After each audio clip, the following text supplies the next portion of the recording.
All right, we are working side control. We're going to start off with all the side control escapes that we focused on over the last month.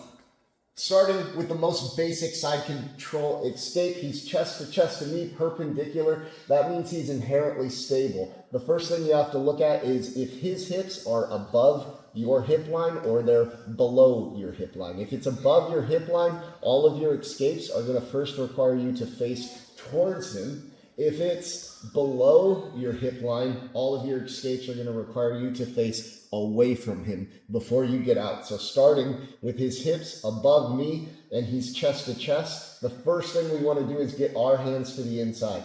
The arm that's closest to the hip will always be the easiest one. To get that one in, my palm will face the ceiling, and then I lead with the elbow, trying to drive it through the gap between his ribs and his leg.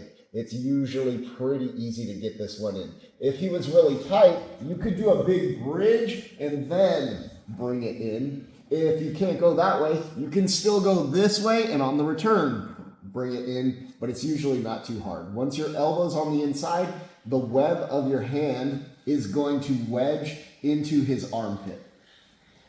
We're trying to control the shoulder that's closest to our head. With our other arm, the one that's farthest away from his hips, we're going to get that to the same shoulder, and it's also going to be a wedge using the web of our hand. So we have a double V grip inside of the shoulder that's closest to the head. We cannot let them control our head. That's why we want to put all of our focus here. So when we get the double V grip, we are going to do a big bridge, and we look over our shoulder, the shoulder that's closest to his hips. You notice my hands did not move from my chest. They're still glued to my chest.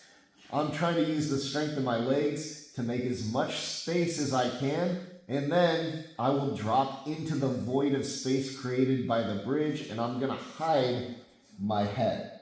I'm trying to push him towards the top of my head, not up towards the ceiling. So big bridge and drop, hide the head. If I can glue my forehead to my hand, it will be very hard for him to control my head, even if I'm not using my right hand anymore. It's very difficult for them to hang on to you. Hands on the inside, shoulder closest to the head's under control, big bridge, hide the head.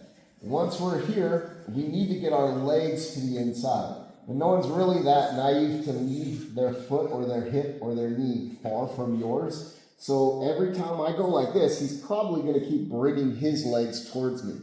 To solve that, we're going to use the elbow that's closest to him, drive it across his waistline, and try to press against the far side hip.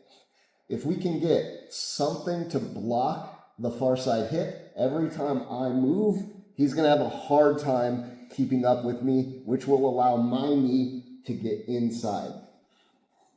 When we put that knee inside, we have to move our legs from being next to him to being far away from him. You could certainly chop step away. I think the most efficient or effective way to do so is a pendulum swing where we drive into him. I leave my knees and my feet connected, and then I kip away. Now that I'm far from him, when I go to insert my right knee in between him, even if his chest and his knee are low, so lower your hips, even if your knee forward, I can still get into this gap because I'm going to enter at a downward angle, which lets me drive my knee inside. When we put our knee inside, we want the knee to be inside of the elbow. So knee, elbow, that way if he does happen to regain side control, he won't be able to because there's nothing for him to catch on. If your elbow's on the outside of your knee and he moves his hip towards your head, it's going to catch on your elbow and then open it up. So we're hiding our elbow behind our knee, and now there's nothing for him to catch. To continue to separate distance between the two of us, my outside leg is going to press against my Achilles on the inside leg. I'm gonna bring both of my hands to the inside, and now I'm gonna move my hips forward while maintaining the bend in my knees until his grip breaks. Oftentimes they'll leave this arm in place, and if he does, we're gonna grab hold of it. We'll raise our inside leg to his collarbone, and we're gonna pinch our knees together. I lift my hips and I get a really quick, fast arm bar on this arm. All together. One arm in, other arm, I can't get it in, I do short chop bridges, now it's in. Big bridge, hide the head. Block his hip, move our legs away, knee inside and elbow on the inside of the knee.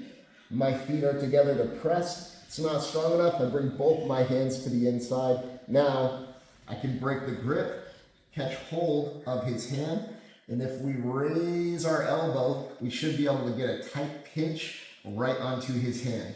My bottom leg goes first, and then I pinch my knees together, and we get a really nice tap as we raise our hips up. Let's say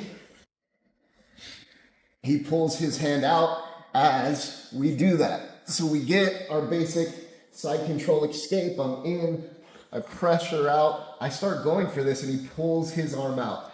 In that case, I'm gonna scoop the near side leg, block this hand so he can't catch me, and then I am going to either shoot my leg over or I'm gonna shoot my leg through. I wanna clamp down over his tailbone, and I'm gonna grab hold of his heel and pull it towards my head. It will probably force him to roll, in which case we can insert our other leg, and now we're in a good place to start attacking the legs.